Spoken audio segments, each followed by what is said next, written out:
Three, two, one, we're live. Trip Digital Radio Sound Art Expression, DJ Journey. We have Catherine in the building, and we have my new man, DJ Blue. What's going on, Blue? How you doing tonight? Good, man. It's good to have you, man. We usually don't do this, but we're doing this for now on. So this is a good thing. I appreciate the opportunity, my man. Hey, but Blue, it's not about you, man. It's about our special guest. What's his name? Man, let's say what he does first, man. He's a DJ, he's a producer, and a sound engineer. And that's something that's common now. You got to do all of those hats, man. Let's give it up for Dead Tone. How are you, man? Dead Tone in the building. I'm very good. Thank you, guys. Thank you for having me. Great having you. Are you in LA now? I am in LA all the year now. Okay. Except when I want to go on vacation. Got you. So we got to take it back because you're in LA. I'm sure you're absorbing the culture, but let's take it back to where you're from because I hear an accent there. Ish. So I grew up in Ivory Coast. West Africa, for those of you who don't know where that is. Yes. For like 18 years. And then I lived in Paris, Lebanon, Senegal, Ibiza, LA. Yeah. So, all the party central spots, yeah. Pretty much. Yeah. Was it the party that took you there, or you kind of actually just kind of moving around? Parents, whatever. The war took me a little bit around. Okay. Unfortunately. Gotcha. But brought me here in the end, so I'm pretty happy about it. Man, it's good to have you here. Yeah, welcome to Los Angeles. How long have you been here? 4 years and a half now. Welcome. Time flies. Yeah. Especially in LA. I mean, you can lose time like because there's no seasons here. You know. That's true. You're not dealing with winter traffic. and a lot of traffic. You definitely lose a lot of time in traffic. Absolutely. Yeah. So what you got, Kat? So right now you're working with Guy Gerber? I actually don't hear you in the. So let's talk about you, just to bring it back a notch, working with Guy Gerber, and how has that allowed you to step away and create your own image? So first of all, I was at this school called Point Blank. I don't know if you guys know about it, the production school, and management reached out. They needed someone, and they recommended me, and everything went very well. Started working for him as an intern, and one thing led to another. I was getting a little bit more responsibilities, trusted with more stuff, which was great. And just learning a lot of things. Changing my sound a lot. Traveling a lot, going to clubs, and realizing things that work in the club, kind of, and things that don't. Sometimes a little bit too trancy, a little bit too dark, and which I used to make a lot. And Guy really taught me about, let's put it like that, keeping it sexy and groovy, and sexy and groovy, eh? Make music for more the people than me a little bit. That sounds like making music for women, huh? Exactly. We can say You just that. want to make us groove and move. Hey, That's all everybody wants on dudes dance don't floor. dance until they see women dance. Exactly. If the ladies are dancing, everybody in the club Everybody is happy. dance. Exactly. Because we're like, we're going to show you how to move your hips. And Hey, follow the leader. Women are the leader. So coming That's from that right. perspective of like creating sexy, more influential music to make people dance, what's the production process of that? Like, do you start off like with acoustic guitar first? You play piano, or do you just like drop a loop and you build off of that? Like, To be honest, it all depends of whether it's my mood or what gear do I have in front of me, Or you just if have I'm a laptop, playing, yeah. or if I have a laptop. So if I have a laptop, I would like make more of a beat. If I have a keyboard, I would like try to make a melody. It's really, I'm not the kind of producer that has a formula and just gets kind of like pigeonholed in it. Yeah. And everybody tells me, do you have a ghost producer? Because all your tracks sound completely different. Because yeah. I never use the same stuff. I always explore in my library. And I really like doing that. So it really depends. Every time it depends, to be honest. Awesome. I'm bringing the high five back. So high five to diversity. Yes. And never the same Yes. process over again, because things change. That's true. 4 on the floor can get really boring. Exactly. Exactly. Oons. Oons is a word. He's right. It is. It's a word now. Oons. Okay, are you guys ready? We're all going to oons at once. All right. No joking. Oons. Oons, oons, oons, oons. Yes. Yes. That tone does not sound like that. Yes.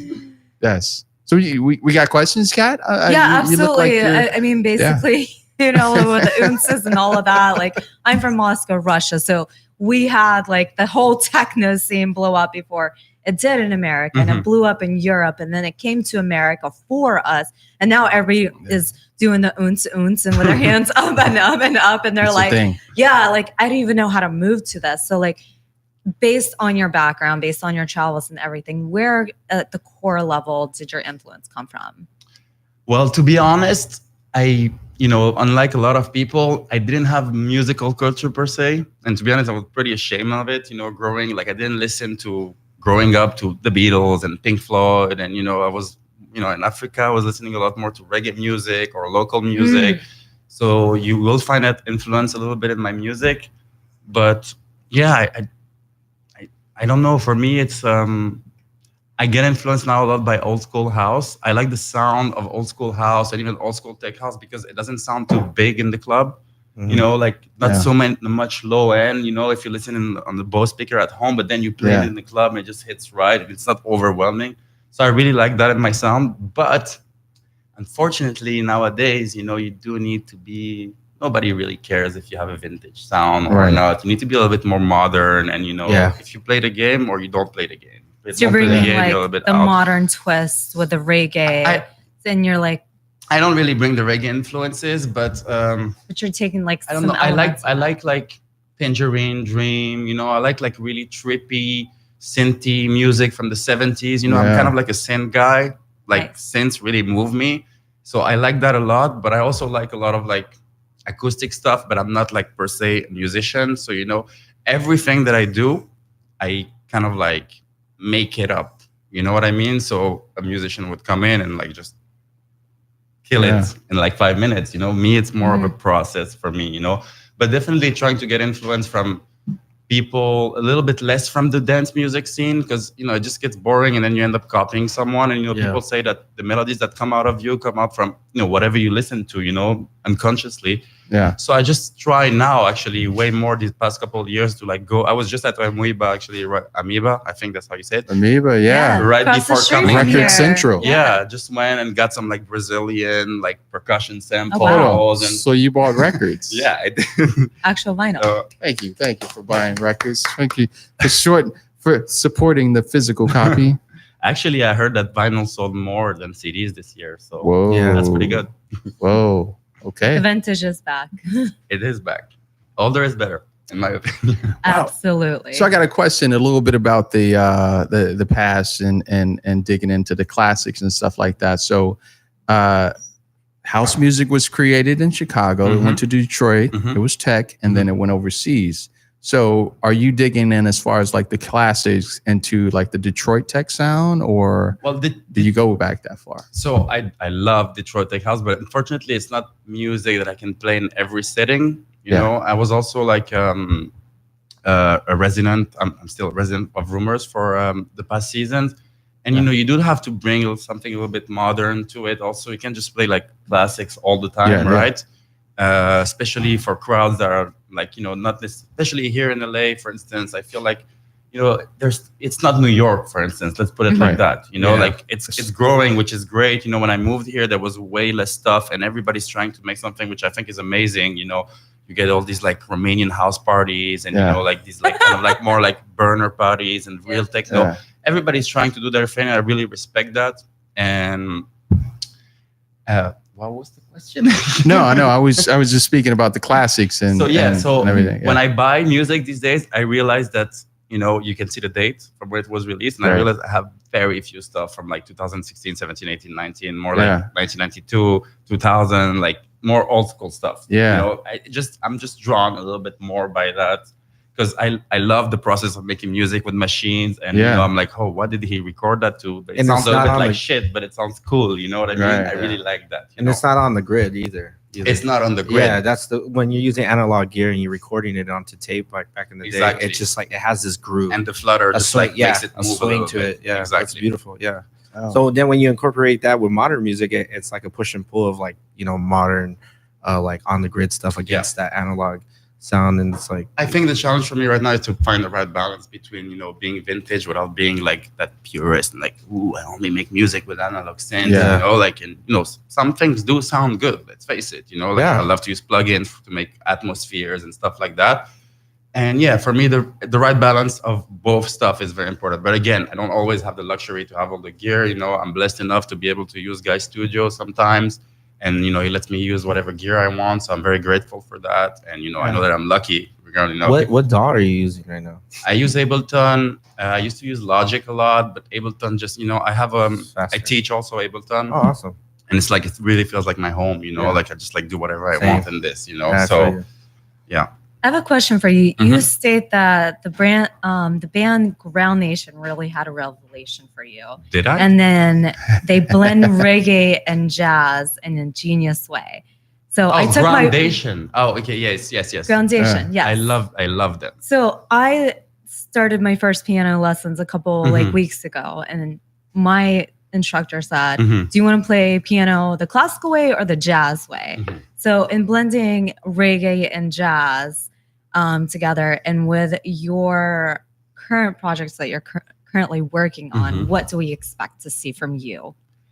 Well, I don't really. I feel it's hard for me to implement reggae in my music. But the thing that I like about jazz is I feel like it's a little bit similar to dance music in the Mhm. way the elements are spaced out, the scales, the improvisation a little bit, and and the hypnotic feel to it. Yeah. Right. And I really like that. But unless I sample something directly from a record, don't tell anyone. But unless I do that, Secret safe with us. We're you know, DJs. it's more of an unconscious feeling of listening to it and try to reproduce. But again, jazz is like either it's amazing musician. It's makes sexy. jazz. We know that. It's Jazz is definitely really sexy. sexy. Yeah. So, I mean, as far as your jazz catalog, I mean, do you have a lot of jazz stuff? Miles Davis or Yeah, some obviously I have a bunch of Miles Davis records, John Coltrane, and Coltrane, Thelonious Thelonious Monks, Baker, maybe and, Thelonious Monks. I don't. I like I said, my musical culture Yeah. is really growing as I go. Like I'm trying to Yeah. dive in as much as I can. But Yeah. there's so much stuff Oh, yeah. out there, and if Oh, you yeah. know, I have this mentor who really I'm so blessed to have him in my life. Who every week drops 10 records at my house, and he's like, "You have to listen to this." Then he brings Yes. them back. Has an amazing record collection. Worked 10, 15 years in a record store. Wow. And he's really he's like, I can't believe you don't know this. And and he feels it in my music. He would feel it. He's like, I could Yeah. tell that you only listen to a certain kind of music. And I'm not criticizing any kind of music, but he's like, this is boring stuff. You need Yeah. to listen to the cool stuff, the real G's. And True. that's what I'm trying to do now. High five And- mentor. Yeah. And yeah, he's amazing. That's amazing. And even using more samples in my music because I was more of a synth guy Yeah. and drum machines. But things can get a little bit boring and too trippy. Whereas when you use samples, you have that vibe and that little bit off and that stereo everything is already So when you're sampling, do you take it as is, or you slow it down, you flip it, you reverse it, so or either I what's just that process? take a tiny loop of it and just incorporate it in my music, or Yeah. just put it in the sampler in Ableton or in my MPC. Uh-huh. And the MPC, Oh, you're an MPC user. I have an MPC Oh, man. 1000, What's happened? which is such a pain in the ass to program. It's I love like the you sit on MPC, it for man. hours and Yeah. whoa, I finally made it on time. Yeah. It's a little bit Why don't you hard. try? I swear by the MPC. Yeah. Why don't you try the MPC Studio, which is just like the software version? You still get the hit of the drums, and your snares So- are poppy. So about that, it's not full analog. It's not really analog. It's not really. And you know that. and that's the what you're old looking MP for. Yeah, the the old crispy. MPC have that grit and that dirt. Here's the thing. It's I'm you gonna, can't I'm beat gonna that. put you on. Yeah. I'm gonna put you on. So they have a setting within the MPC Studio software Yeah. where you can go MP60, you can go MPC No way. 2000, you can go 2005, you can go 3000, and you get that ring from like the SP 1200. Ting, Really? ting, ting. Yeah. Amazing. So you can go vintage on there. I'm definitely gonna check that out. You should. You should. You Thank should. You guys I are talking about like music porn right now. I Yeah, don't know. yeah, this It's is a just foreign totally language, fine. but it Like, sounds fucking yeah, sexy my, to me. my nipples, yeah. So But to, yeah, like, man. loop that it's dope. around. What do you hope to accomplish this year? What have you accomplished? And now that we're getting down to the nitty gritty of 2019, diving in straight head forward into 2020, Mhm. what are your next steps and what can we expect from you? That's what we're excited about. So since I want to know. since I quit my, I stopped working for Guy for a little bit. I just took a break for myself and went back. And now, I'm just got back actually last week. And I have this music school called Music and Breath, where we teach a little bit of, my partner teaches a little bit of yoga for an hour, and I teach Nice. music production. So I'm trying to expand that a little bit. First of all, I have a bunch of music coming out on labels like Bar 25 with this also guy called Squire, which I really loved his music and reached out to me, really connected. So just for me right now, the most important part is I've been changing all my artistic identity, whether when I play in the club or in the studio, which was very, very hard for me. It took me a year and a half of like questioning myself. Are you in the dyeing studio. your hair pink and? Sorry? Are you dyeing your hair pink and stuff too? We're not there yet. Okay. Who knows? Just We're wondering. not there yet. So yeah, for me, it's more about focusing on the music and just really, work on my craft. There's so many, it's very competitive and it's so hard, to like just be a little bit left behind. And, I encounter greatness every day around me, amazing artists, amazing people. And, it's very easy to just like feel like shit, because there's always somebody that's like killing it right next to you. And you're like, damn, how did he do that? So for me, I always learn in the studio. And I just want to, that's where I'm happy. That's where I'm the most happy is in my chair, in my studio, making music, letting go. So I just really want to focus on my releases. And then, maybe next year move to Barcelona or something like that. Oh, yes, try to, man. like, I can't go to Barcelona. just get out enough. of my comfort zone a little bit. I like to get out of my comfort zone. Whenever I feel too comfy, just get out there. So yeah, let's say release a lot of music, play more shows, touch more people with my music, make people happy. And, that's all that matters to me. That's really beautiful. It's really amazing to have somebody really know their passion and like really just see it. Like I feel just that now, vibrate from you. I feel that nowadays a lot of people are doing it for the wrong reason. I see a lot of people coming in and they're like, "Oh, I love music," but they're just like doing it for fame. You just want to be. They're famous. in it for the Exactly. and I think it's a little bit, the industry is changing a little bit, and there's very few people out there who are doing it and don't really care. They just love what they do, And I'm just trying to get close to that right now. That's it. I dig. I love the yoga incorporation. Yeah. Because you got to have your energy right. I mean, most DJs don't know this, man, and you know this. You're feeding energy to the crowd. You have your songs. But they're looking at you and how you're playing the songs, and that energy gets corrupted inside of a good vibe, and then you get corruption in your crowd. You have to be fully present. That's true. So I get the yoga and the music and everything. When you're fully present and you're pushing that frequency. Yeah, my partner, I'm very lucky to have met her. She actually gave her class and she introduced me, pitched me the idea of a school, and that's how we got together to do it. And I was terrible at it. I can't even touch my toes with my hands. Terrible at this thing. Yes, you can if you bend your knees. Exactly. Everybody can touch their toes. If my knees are on the ground, no problem. But yeah, no, I'm trying a little bit harder because you're a producer. You're sitting on the chair all day. Oh yeah. You get like this. You get tired. You get depressed. You don't see the sun so much. And if you don't do these things unconsciously, you get very like frustrated, and it's important. Make to like me want to breathe stretch, and do these man. things. I know, right? You see me, you're like, oh man, yeah. So yeah, I'm definitely trying to do that a little bit more. So check it. Tell us something that your supporters and your fans don't know about you. If you don't put on the gram, you don't share this part, but something that they should know about this guy that's making all of this great music. Just one thing. These kind of questions putting me on the spot like that are very, very, very tough. It can be anything. It's like, I shave with my left hand and not my right. It could be anything. Guilty pleasures. Let's just say I love my comfort. Like I love, I don't like too much to like struggle in some weird places, like I go out, let's say people want to go to the after party very late. Yeah. Gonna go home. So you do the Irish goodbyes. You just like bounce. Exactly. And you're just like, I'm Irish sorry, exit. you guys did not see me leave, but I did say bye. But now you just killed it because now everybody's gonna know. It's okay. I do it too. We all do it. That's. I mean, that puts longevity because, as you know, like working in nightlife, man, it's like 2 days. It's not a sprint. It's like a marathon. Absolutely. Yeah. That 4 hours that you're spending at night, is like 12. Yeah.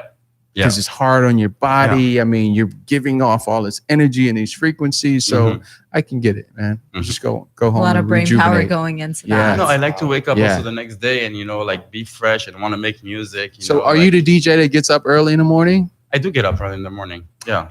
You're going to go If I don't far. sleep too late. Yeah. I used to be very creative at night. And I just realized that, now I do a lot of mixing stuff. Also, I help people with stuff. So I need to have fresh air at all times. Yeah. And, sometimes at night, you're just like, okay, you drink some wine, you get a little bit high. And at some point, you're like, I'm destroying it right now. Yeah. And you wake up the next day, one time out of three is just like, who did that shitty beat? Hold on, that was shit. Yeah. What was I thinking? It's like But there's DJ some train guys- wreck over here. But I guess I was experimenting a lot, and now I kind of like know more what I'm doing. So it's more of a being focused when I'm in the studio. Yeah. Than just like, like whatever. Let's put this on and see what it does, and Yeah, for well, 5 there's minutes or so. always an importance to playtime too. Yeah. Where Totally. wherever we make mistakes and wherever we allow ourselves to explore, whenever we smoke a little weed or drink a little wine or something, we like hit this button that we never knew about, and that button is like our number one favorite button here. And you're just like, wait, I never discovered that unless I would have been in that moment, in that space, in that time, in that mindset, because I was just playing like a child. Exactly. And then that's your next tool the next day. Actually, it's something I'm trying to get back to because, as you know now, it's tough to like not follow a certain formula. And, some artists really make it because they're extremely creative and extremely talented. But, a lot of people are also making it because they're following a certain formula, this is what's working. Let's make it. You know what I mean? And I think it's a little bit sad also. And I try to do it, but not without giving too much of it. And in the end, making music, why did I follow this path? Because it makes me happy. And I don't want to sit in the studio and think, oh, I have to make, that's what I've been doing for a year. And I realized I have to make a banger. I have to this is not good enough. It's music, it doesn't have to be good enough. It just has to be out there. To be. And it's there. And when I die, it's there. Whether it's good or it's bad, it's here. And that's all that matters. Here's the thing. Picasso and Basquiat and Da Vinci, everybody that became an artist, it was like work. Oh, this is good. This is great. This is awesome. This is cool. This is amazing. And then this is. Yeah. It came to a point where this is. Yeah. And if you scribble on a napkin, that's your art. Exactly. They have and I learned this. I was in San Diego. I was at the Hard Rock Cafe. And in a glass case, they have a scribble and a doodle from John Lennon. I'm like, what? My kid can do this. But it's John Lennon's scribble. Yeah, we want to get to that point in art where it's just you. Totally. It's a dead tone track. So what Journey is encouraging is to get just do it. Order 1,000 napkins on Amazon. Scribble every idea. You should. Frame it, stash it. When you die. No. Or well, Mark Twain used to do that with like cards. Do a bees and you kill it. And when you kill it, you get famous. Yeah. Those napkins go on sale. No, but it's Journey's gonna want to keep all the napkins. There's also, there's like bad days in the studio, and you shouldn't feel bad about them because nobody has only good days in the studio. It doesn't exist. 20 shitty tracks, horrible, feeling terrible. What a waste of my time. And one day you wake up, you make a beat, and you're like, wow, that is super cool, And the more I get experience, the more it's more than 20. It's more like 15, then 10, then 5 tracks. Before I have something cool. So yeah, it's important, and you just have to deal with it. Being a producer can be, let's face it, can be depressing. It's tough. It's ups and downs, man. It's ups and downs all the time. It's like boom, boom, boom in the middle. No, it's always. I think that's the artist life overall. Yeah, artist life overall. So thanks for speaking on all of our behalfs. I think NK has a really awesome question. Where can we follow you? Like on your socials and stuff, like Instagram. Instagram, Facebook. Pretty much all the basic ones, SoundCloud. What's the handle? What do you mean? Like at dead_tones. Okay. So when I said dead tones, people see a skull, a guy coming with Yeah. blood and stuff like that. Like, No, it's more like stuff from the past, tones that passed away, because music became a little bit cold these days. I feel. I mean, there's amazing music out there, but a lot of it is a little bit cold, digital, too perfect. And I like stuff from the 70s that sound like just fucking warm and imperfect, and you know, like that's what I like. So it's more about that, you know. So I love it, man. So we have a question that we always ask our people that come on the show, because we feel like everyone has something special in life. What is your superpower? What is my superpower? I'm driven as fuck. I'm like super driven. Like I didn't even know what was the C note on the keyboard, like let's say 6-7 years ago. And you know, I just learned everything. Just put in, when I like something, I just like I black out everything in my life. My girlfriend, my friend, my family, everything. And I just like, boom, I dive in right in, whether it's for my work, for my music. And I believe that if you really put your mind into something, like that, nothing can, you know, stop you. Of course, you have some ups and downs, but if you're surrounded by the right people, good friends, good family, you know, it's just like, you know, you're getting there, you know, as long as you put the work, you know. Love it. That's what I always tell my students. Love it. Trip Digital Radio Sound Art Expression. Let's give it up for Dead Tone. Yeah. Thanks for coming to the show. DJ Blue, take us in with something.